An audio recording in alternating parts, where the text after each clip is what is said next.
Hello everyone, welcome back to our My 2018 tutorial series. This was our airplane where we left off. Uh, Modeling is done, rigging is done. We're ready to go ahead and look at doing a little bit of animation here. So first I'm going to get rid of some of the stuff in the scene that I don't need. So I'm just going to go to where the grid icon is. I don't want that on anymore.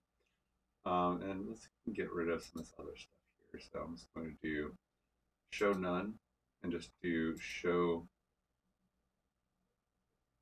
let's see here, we'll do NURBS curves and polygons.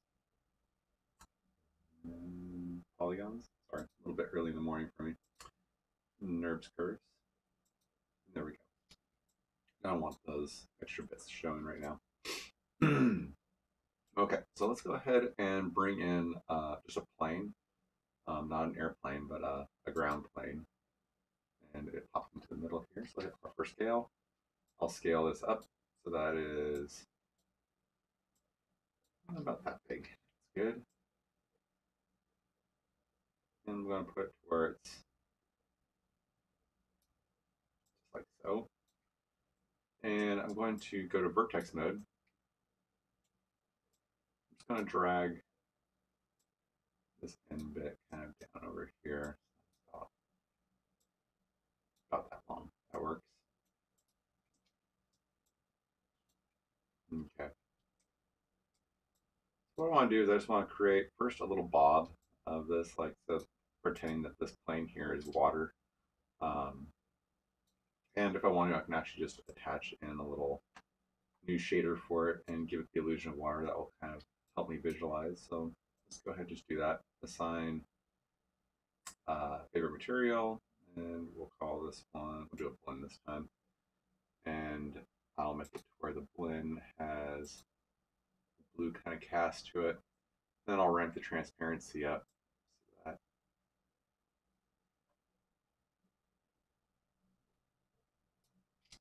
something like that. Okay. Now it looks like it's sitting kind of like water-ish.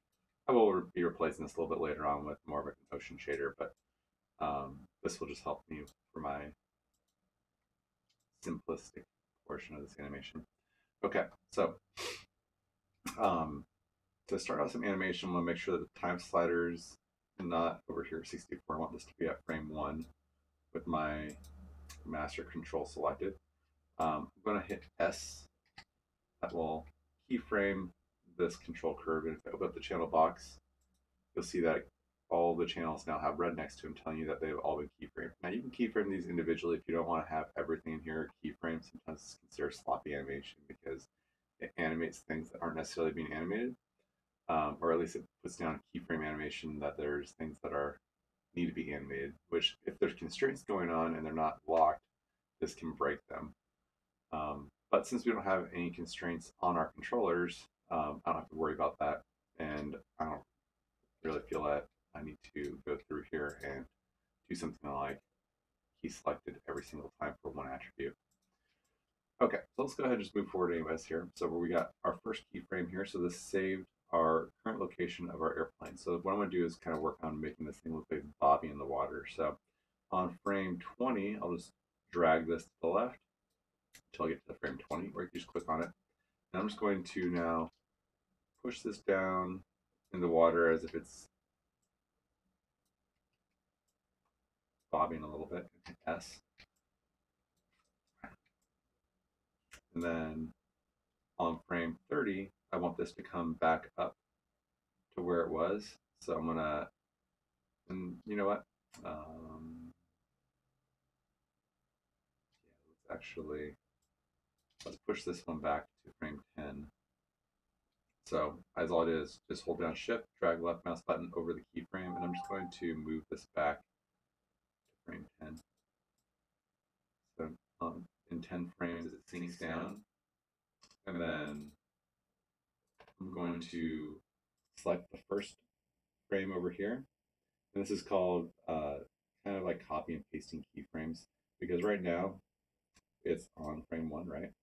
But if I middle mouse button click over here, keep an eye on the scene, you'll see that it doesn't take this stance, doesn't move over here when I middle mouse button click in the timeline. So I'll click over here, middle mouse button click over here, You see that it did not change, so it's still technically on frame 1, but it let us jump in the timeline over here. So now if I hit S, it'll copy the information from where it's currently in, frame 1, and move it over to frame 20. So now if I have it dip down and then it comes back up, now on frame 30, I can have it dip the other way. So I can say now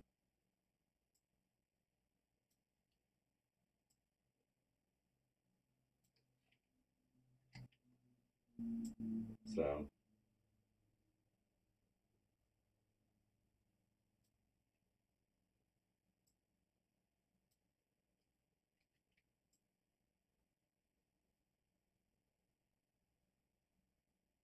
make a little bit of a slide there. So then I'm going to do the same thing. I'm on frame 20, which is the same thing as frame 1. I'm just going to use that again as a middle point so that when it bobs back up, it just bobs back up to that same starting position. Okay, so 1, 2. Okay, so it's back at the starting point. Now, what I could do instead of um, continuing to hand animate these bobs is I can copy and paste these guys. So I can just go, and actually, you know what? We're going to start over here.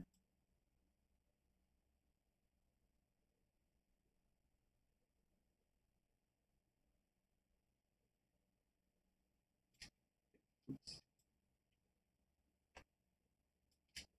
We'll do copy. Then I'll go over to 50. I'll hit paste. Now they're a little bit offset. They're one keyframe offset. So I'll just move this whole thing back one keyframe.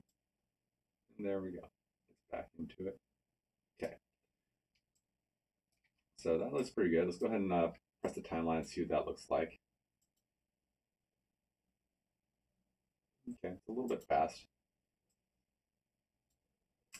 Also, there's no forward and backward rocking. Like there should be a little bit of that. So I'm gonna go ahead and just add a little bit of forward and backward rocking as well. So let's just say that when it comes up,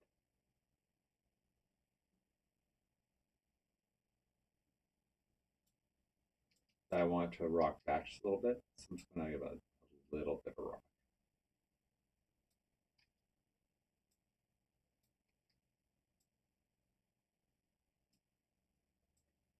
Be careful with that, or that looks really bad. Okay.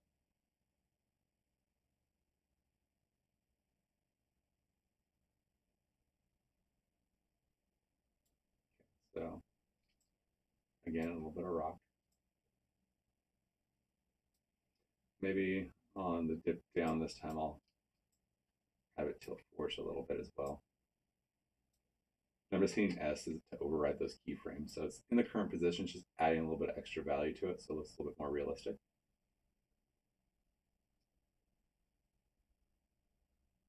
Okay, add a little bit more going this way.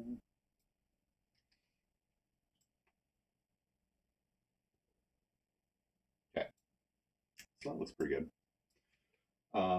But again, it is still happening too fast. So I'm going to want to scale these out. So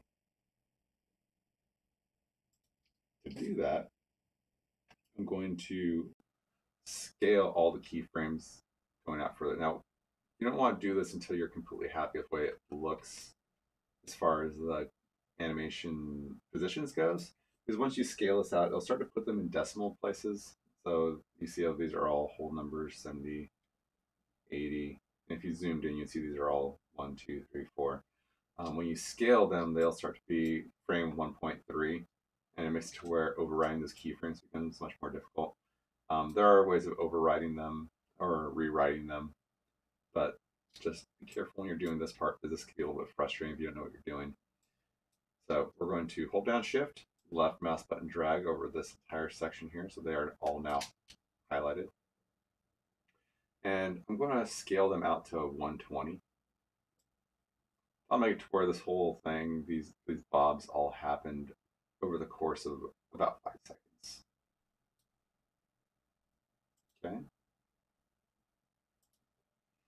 So now, if I click on here, you'll see that the keyframes have all scaled out. Okay. If I press play, it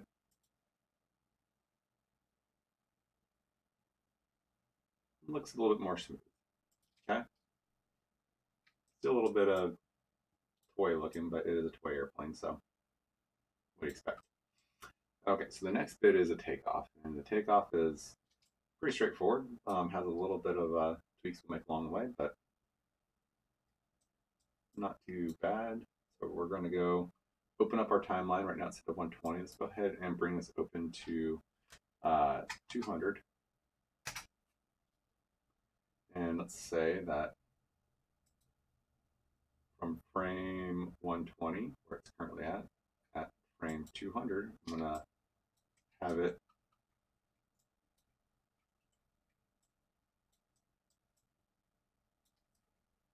for one, I want it to right itself. Okay, and then I'm going to have it take off down the runway. I'm telling it that by frame 200, this is where I want it to be. Okay, and I want it to be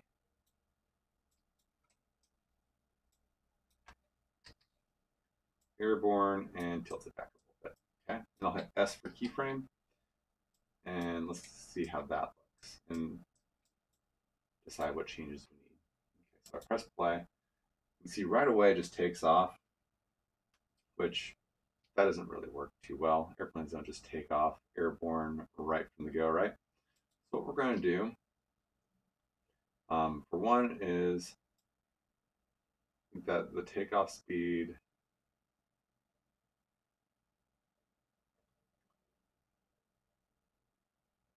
from here to here. Well, let's just do the simple parts first. So we're going to move this back a little bit. I want this to actually happen by frame 90. Let's see if that speed-wise that is better. So I just move that keyframe. Okay, that's good. Now on from 120 to, I don't think that it should actually be airborne until it's about right here on frame 150. So I'm just going to take it where it's currently at and just move it down to where it's still on the water. But we can tilt it back like it's getting ready to take off.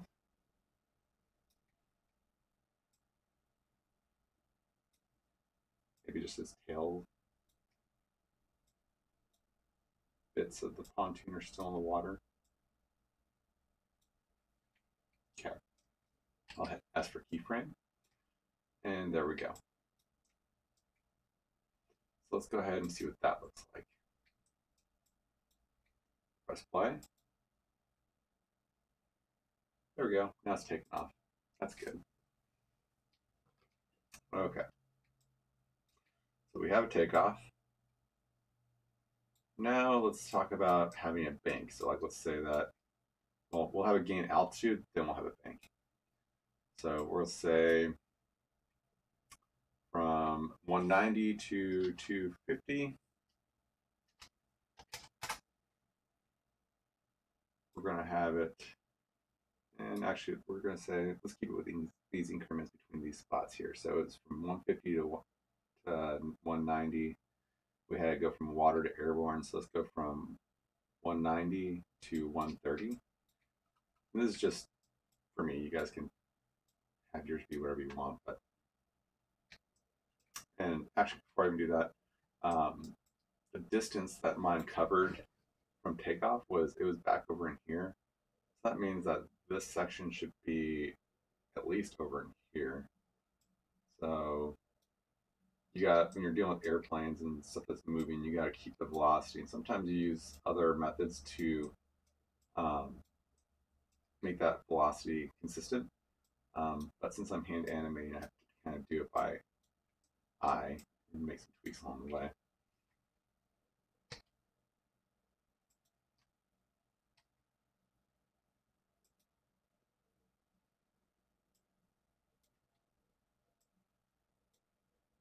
Okay, so let's see what that looks like.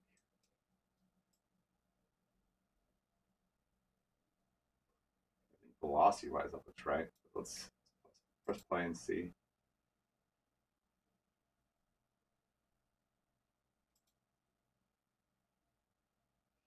Okay, well, let's see where one problem is right away. See how it goes here and then it slows down and speeds back up?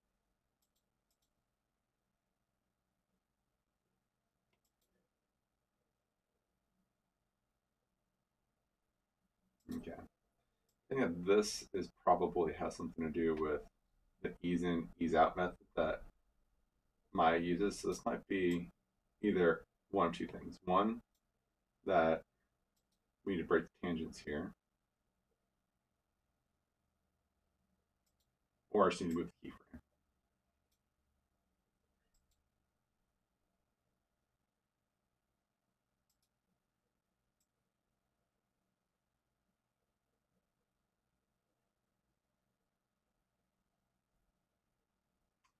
I think that going with moving the keyframe might be the easiest of the two. Just because I'm trying not to open the graph editor and throw a bunch of extra stuff here. So let's just move this keyframe and see if that helps.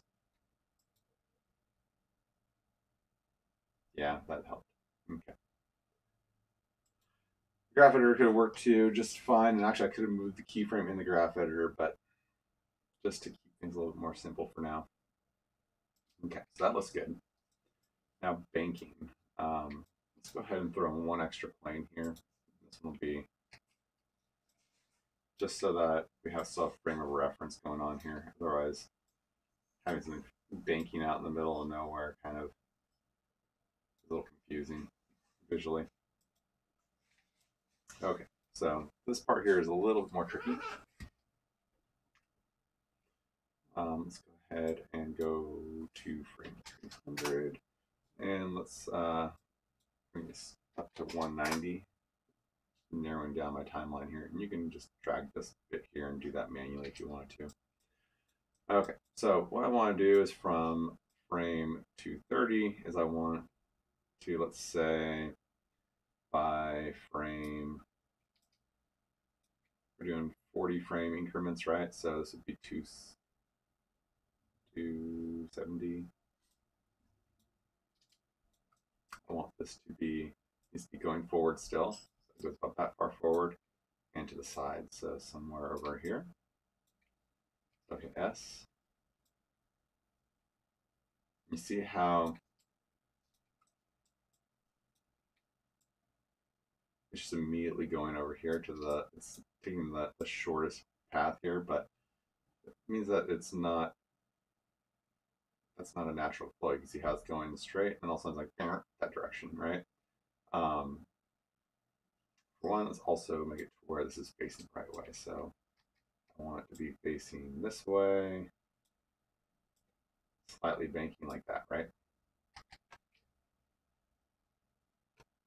That's what airplanes do when they turn, they bank. Okay. Problem is that it needs to go out further, kind of like it's drifting forward still before it gets to that spot. So 170 puts that over here.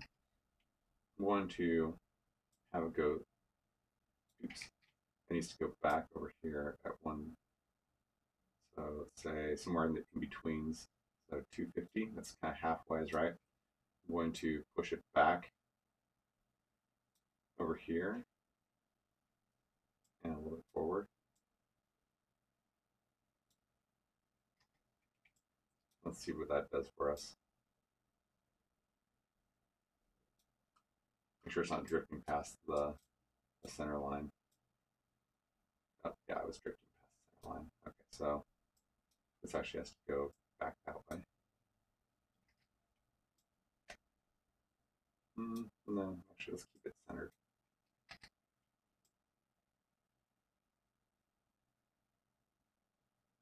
But maybe go up a little bit.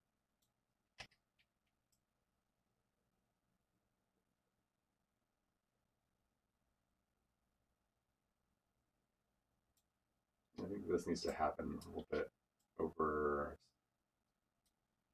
that, and it needs to be up higher.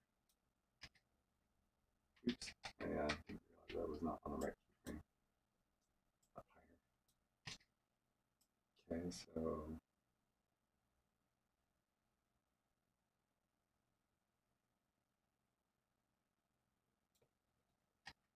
and maybe this isn't so extreme.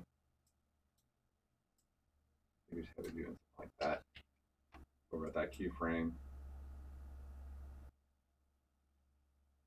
There we go. I like that. That looks good. So it tilts to the side, then it banks and goes out. Okay. Let's get a little more. Let's let it play through without me scrubbing the timeline, see what it actually looks like. Okay,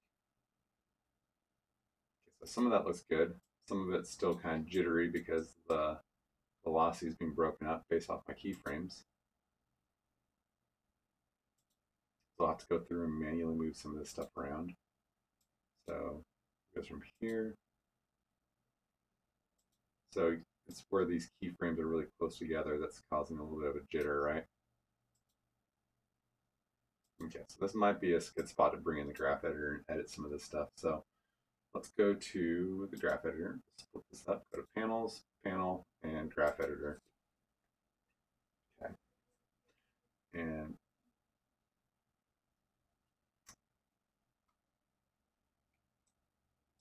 we're going to go ahead and deal with mainly these guys, but let's deal with, let's see here, is it translate Z to begin with? So some of these guys, like this guy here, just make this one linear.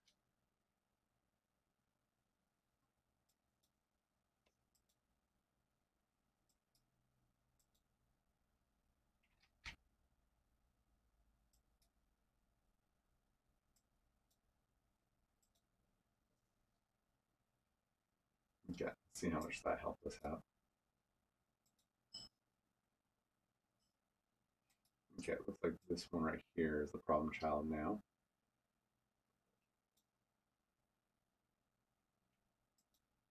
It just happens too sharply, right? Maybe this whole keyframe just needs to be moved just a little bit.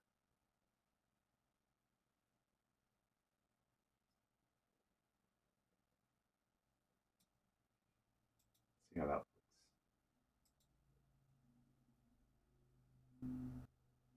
There we go. That looks better. Okay. So you can go through and adjust these guys.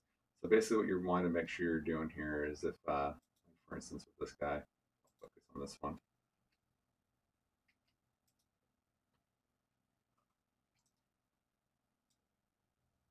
So if you're wanting to make it to where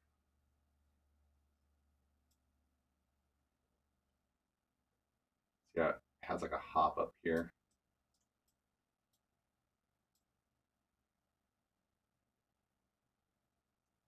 If this is not happening how you want, you can actually just grab these keyframes and then move them up, and they'll give you higher values, or it's gaining more altitude in the graph editor. So basically, what you're doing is you're not only moving the keyframe, but you're also adjusting the value there. And this doesn't need to be keyframe. This is adjusting the actual. I mean, you're not adding in a new keyframe. You're adjusting the value from the keyframe, so you don't have to rekey anything here. So you can just be, I want it to be more smooth like that. Like, okay, well, there you go.